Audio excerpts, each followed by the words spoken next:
you like to be called, Fede? Thank you. Yes, yes, of course. My full name is Federico, but everyone knows me as Fede. Yes, yes, it's the short form. Okay. Nice. Welcome, Fede, to English Between with teacher Amy. I'm so excited because you are another teacher, but you're not an English teacher. No. Right? I'm a Spanish teacher. Actually, I've worked on different subjects for over 12 years now, at school, on private lessons, online, in person, teaching different things. But nowadays, I'm focusing on teaching Spanish as a second language. Yes. Oh, that's awesome. So you've taught a lot of different things, and you have a YouTube channel. Before I forget to mention it, you have a YouTube channel where you teach Spanish. Yes. It's quite new, but I'm trying to upload new content when I can. It's difficult to find the time to. It takes me a lot of time editing or things like that. Do you edit them? I was going to ask you, do you edit them? Yes. Oh my gosh. Yeah, I do everything from the music to the scripts and the editing, everything at all. Well, because I was going to say, I went to your YouTube channel and watched a little bit, and I was really impressed by, you have a green screen and all these texts and stuff. That's crazy. I'm not there. I'm not there. No, but it takes too much time. So I'm uploading a video a month or something like that, and I need to upload more content, I think. But well, it takes me a lot of time because I do everything on the channel. Yes. Wow. Well, congratulations. So Fede, tell me, so so first of all, we haven't mentioned, where do you live? Where are you from? That's important. Oh yes, I live in Quilmes, which is it's a small town close to Buenos Aires, but it's in the same province. So it's like a huge city formed by many different cities. So this is in Argentina, of course, and I was born here and I lived all my life here. So nice. Buenos Aires, that is one of my dream locations just to go visit. I need to work on my Argentinian Spanish, my shows. And I have a video on my channel about the Argentinian Spanish. Okay, I'll watch it and I'll practice. I'll try to practice. Okay. Okay. Yeah, so that's awesome. So Buenos Aires, what are they known for? What is kind of the big thing that you go see if you're going to visit? Well, it's a big city, so you have typical city things to see, historical places and shopping. Yes, of course, and food. And yes, I think that the most beautiful things in Argentina are not maybe in Buenos Aires, because I'm not a fan of big cities. So you can go to Patagonia, the south, and things like that. It's really, really beautiful. Many people go to the waterfalls, the Iguazu falls. So well, nice. People who like cities really enjoy Buenos Aires. Nice. Patagonia. Yeah. Oh my gosh, I want to come. I want to go. So tell me then, so you said you've taught a lot of subjects. So which subjects have you taught and how long have you been teaching? Well, I've been teaching for over 12 years, mostly at secondary school, a subject that it's called Construcción de Ciudadanía. It has to do with being a good citizen, let's say, but it's really comprehensive because we can deal with things like human rights or the media, environment, sexual education, a lot of different things. So it's like being a citizen, but from a really comprehensive point of view.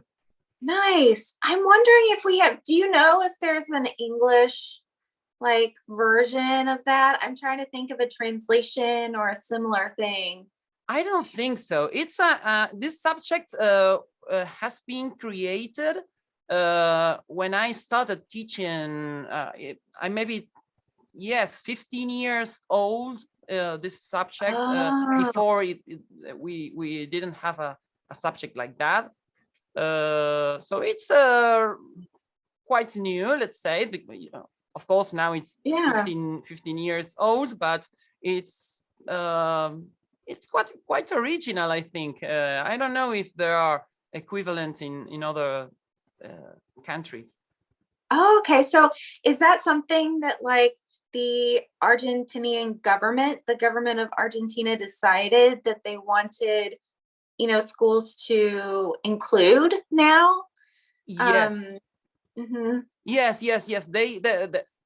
Really the government of the province of Buenos Aires, because it's not in all the country, but yet yes, they decided to add this subject, I think. Yeah, that sounds nice. It sounds like maybe it sounds a little bit like social studies, maybe. Maybe, yes. I think that the main idea is to make children think for themselves and have Hmm. a critical point of view Critical and thinking. critical thinking. Yes. You can work with projects. It's really open, so teachers um, can work really freely. You don't have to think in, well, I need to teach this thing this month. Hmm. It's something that it's quite open, so it's I really enjoy teaching that subject. Nice. And children, well, teenagers are quite interested in that subject. Yeah, especially at that age. So I like this because I also taught teenagers. Okay. I don't know, yeah, I was a high school literature teacher for 6 years. Uh-huh. So my history is with when I was first a teacher, I taught that age group. Like I started with like 15, 16-year olds, and then by the end I was teaching 17, 18-year-old seniors in high Mm-hmm. school. And yeah, stuff like that, they're starting to really become they're becoming adults, right? But they're starting to be more independent in their thinking. So that's a Mm. good time to start, you know, bringing all those subjects in for them. Yeah. So you said, do you still teach that too with the Spanish? You said you're focusing on Spanish now, right? Yes. I'm still teaching that subject, but only once a week. I have a couple of courses at secondary school, but now I'm focusing on Spanish teaching. Yes. Okay, so what got you started with Spanish teaching? How can I start it? How did you start? Ah, Yeah, what happened? yes. Well, What happened? well, I was studying English. I entered the English teaching school Mm, because well, I have already had a degree. I was already a teacher, so it wasn't that difficult to mhm. study in the English teaching school. So I already knew the pedagogy, the didactics, things like that, psychology, and all those subjects we have in teaching schools. So I focused on studying English, but I started teaching English, but I wasn't feeling confident or comfortable because I think I feel that I need to improve much more before starting teaching other people. Yes, I need Mhm. to work firstly on my own English. So I was like, I wish I was a native speaker. And then I said, well, I'm actually a native speaker, but I speak another language. And then I started to wonder, well, are there people interested in learning Spanish or not? I didn't know anything. There you are. Yes, yes. There are a lot of people, but I didn't know that. I thought that people wanted to learn English and maybe, I don't know, French, but I discovered this world of the teaching Spanish as a second language. And because I love traveling and meeting people from abroad and learning about other cultures, it was perfect to me. So yeah, a great discovery. that's awesome. And that's also interesting because Argentinian Spanish to me just feels so much different than most. And I don't want to talk too much about that on my YouTube because people will probably get lost, but it's a lot different. So did you find a big audience specifically because you were from Argentina? Well, some of my private students are interested specifically in Argentinian Spanish. But for instance, when I make my videos for the channel, I try to include different varieties. Yeah. No, the idea is that the results are that we are 47 million people just in Argentina, which is more than the Spanish population in Spain, I mean, yes? Yeah. So there are many people speaking like this. The same variety of Spanish is spoken in Uruguay, and some characteristics are common in Paraguay, Honduras, Central Nicaragua, America, right? Central America, yes, yeah. yes, of course. I learned some of the Spanish I speak. Sometimes I use that vos because they do that in Central America, and that's who I've been talking to. Yes, yes, yes, yes. In parts of Colombia, in Nicaragua, Costa Rica, yes, it's really common. And most of the Spanish students don't know this variety. First of all, you mentioned there's more people in Argentina than Spain. I recently learned that there are more Spanish speakers in the US than there are in Spain. And so there are so many Spanish speakers here. And so it doesn't surprise me that you're finding more and more of an audience of people who want to learn Spanish. I don't know why I didn't learn it earlier, because I walk outside and I hear Spanish every day. Where I live, Spanish is everywhere.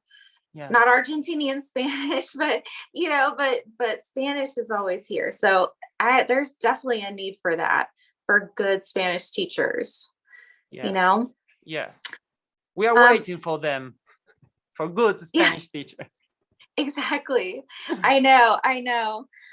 So the other thing I wanted to ask, that I was interested from a teacher's perspective, what were some things as you were learning English? What are some things that were particularly hard for you, like as a native Spanish speaker? Because I think you probably have a better idea of what those things are than, I guess what I'm asking is, specifically for Spanish speakers, what are some of the hardest things for you? What are some things that you really struggled with? Well, personally, I had a lot of trouble understanding native speakers. I've met a lot of people who said, I can understand everything in English, but I can't talk. And to me, it was the opposite, I think. Because really? It was the opposite? Yes. So I think that it's maybe a different, a strange case, because I could express myself quite fluently, but I couldn't understand when other people were talking. Okay, I love that you mentioned that, because I would love to hear how you improved that. Well, the thing that helped me a lot was when I was at the teaching school, the English teaching school. I got in contact with the phonetics, the phonemic charts and things like that. And that helped me a lot. Yes, of course, it improved a little bit my pronunciation, but it helped me more with my listening skills. So I thought that it was going to help me with my pronunciation, but I wasn't expected to improve my listening skills, and that helped me a lot. Yeah, so just kind of studying what the sounds are in English, is that what you're saying? So kind of looking at, because I know a lot of people struggle with, I mean, I was doing this morning with my students, my in-person English students, where I had, we were looking at a word, we're doing some reading practice, and they're just trying so hard to be phonetic, and they're not actually hearing the sounds that, you know, that I'm saying. We were talking about soldiers and educate. We had those two words. And I was like, no. Don't look at the word. It's like a J almost, right? That just sounds, soldiers and educate, right? And so is that what you're talking about? That just like paying more attention to the sounds was helping you? Yes, and learning the phonemic chart with different signs, symbols, and that helped me a lot, because maybe I think the problem is that we usually learn with non-native teachers, and maybe we are exposed to an English that it's not native, and when we listen to actual speakers, we struggle with that. So we studied mostly the RP pronunciation, the received pronunciation, which is I can hear it. yes. Sometimes people ask me, did you study with a British teacher or an Australian teacher or something like that? And I think that it's because we have to study that RP pronunciation. But yes, it helped me a lot with understanding, with my listening. Yes, it was nice. I still have some problems. Maybe if I watch a movie, or I watch, or I'm exposed to an accent that I don't know, or people are talking to each other quickly, and I try to know what's happening. But I feel much more comfortable speaking one-to-one, or I don't know, watching tutorials and things like that. So now I have to work on phrasal verbs. That's my everyone. Yes, you know that. Today is Friday of phrasals, right? Yeah. I am doing a live today on phrasal verbs. By the time this goes public, it will be over. Yes, I know. Yeah, I hear you. And I feel the same way sometimes with my Spanish, where I know, okay, I'm an advanced speaker, I can listen, but then I encounter something or someone. For example, I have a student in my class who's from Cuba, and two students actually, and I never knew a Cuban person. Are you familiar with a Cuban accent? Yes. It's quite different. Yes. Yeah, I'd never heard it before. And and so one of my Cuban students realized I spoke Spanish. And the other day, she just a couple days ago, she looked at me and she was like, in Spanish. And I'm thinking, hold on. And afterwards I was thinking, do I speak Spanish? Do I speak Spanish? Because of this quick little Cuban accent. So it happens to everyone. And native speakers will definitely I always say they swallow those vowels. And as you said, non-native speakers are not going to do that as much, right? They're going to pronounce their vowels. They're not going to swallow them or make them disappear. Yes, and being a Spanish native speaker, which is, a very phonetic language.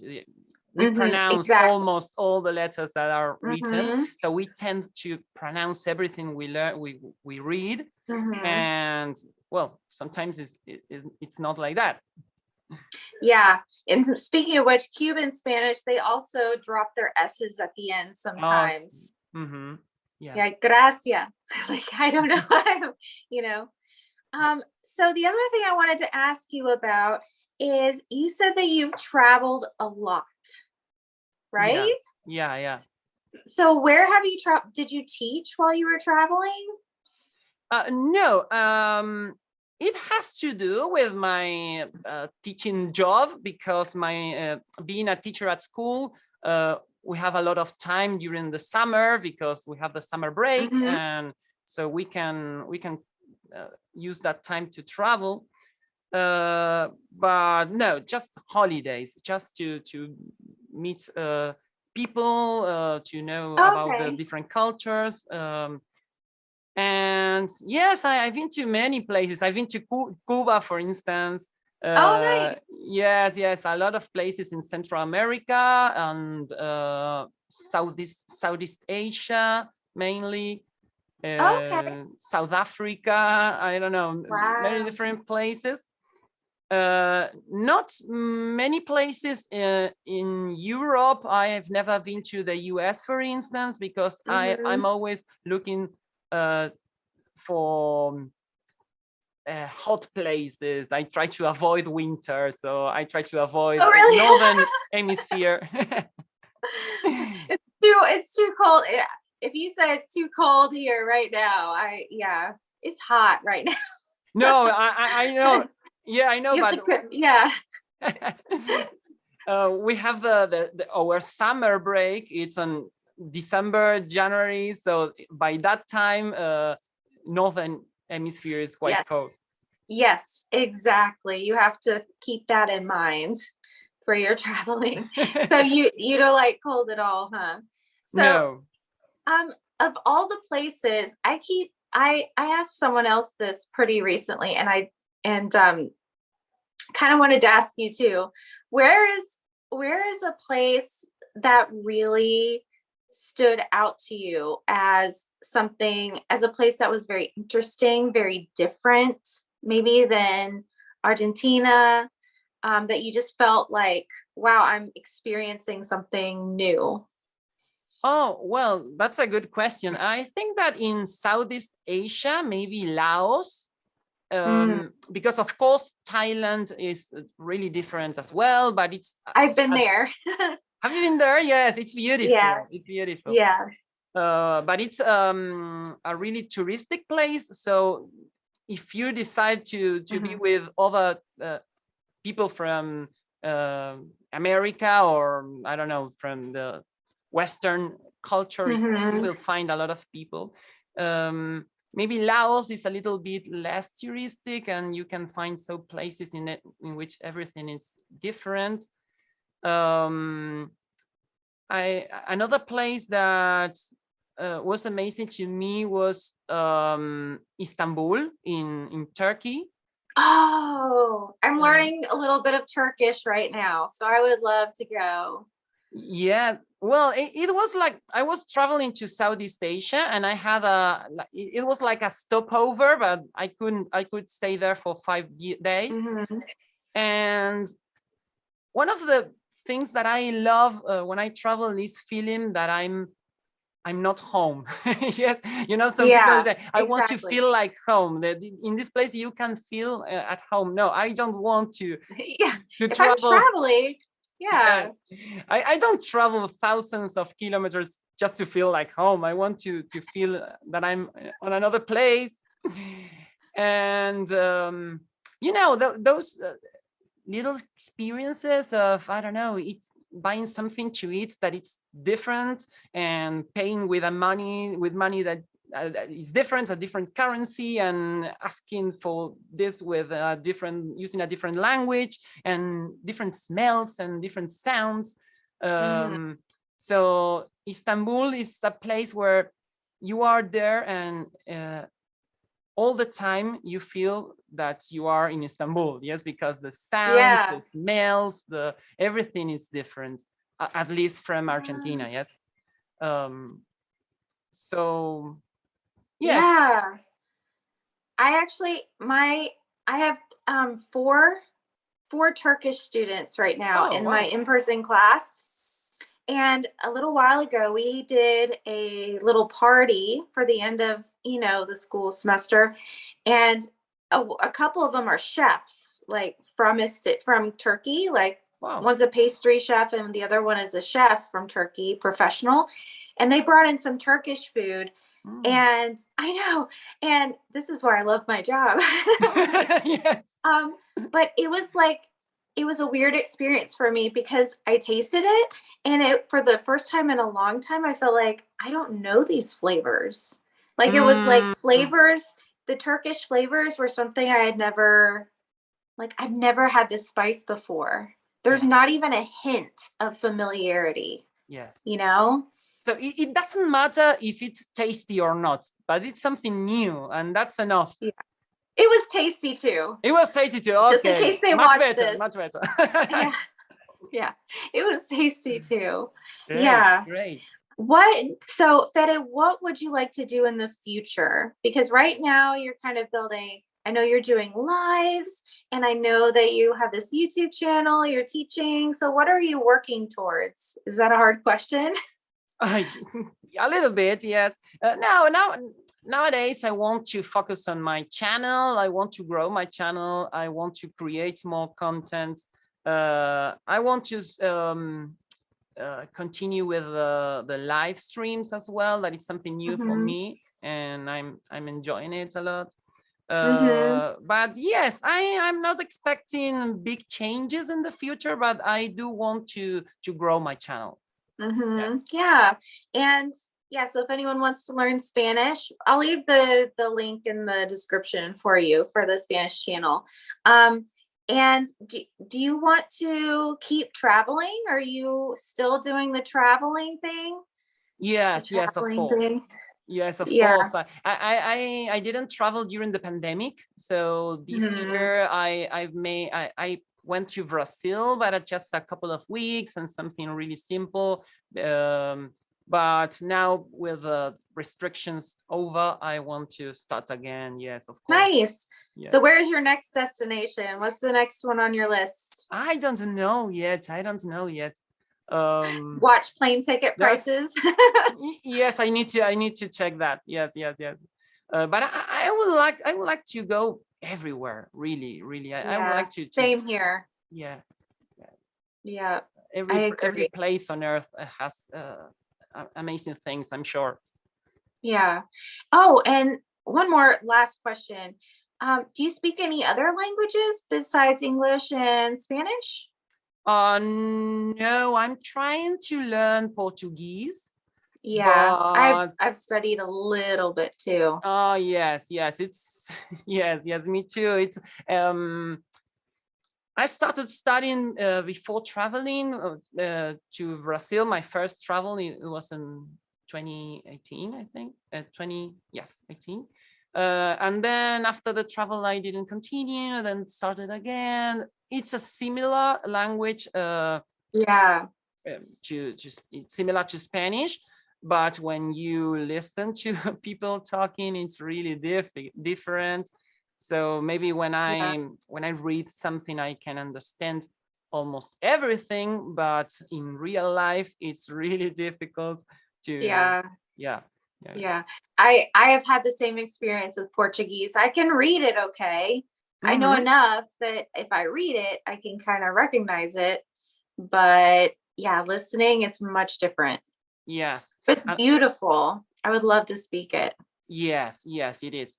And I want to learn Italian, but I don't want to start Italian before understanding better the Portuguese language, because I think that my mind will mix everything.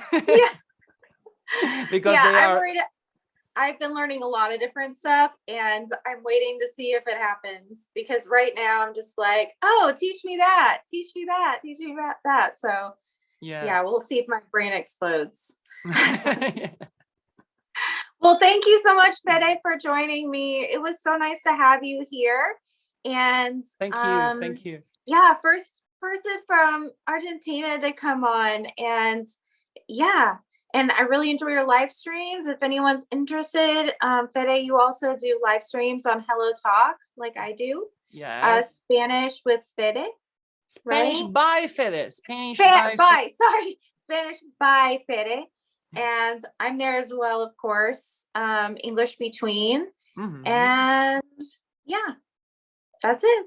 Great. Bye. Thank you. Thank you very much for inviting me. And I follow you on HelloTalk as well.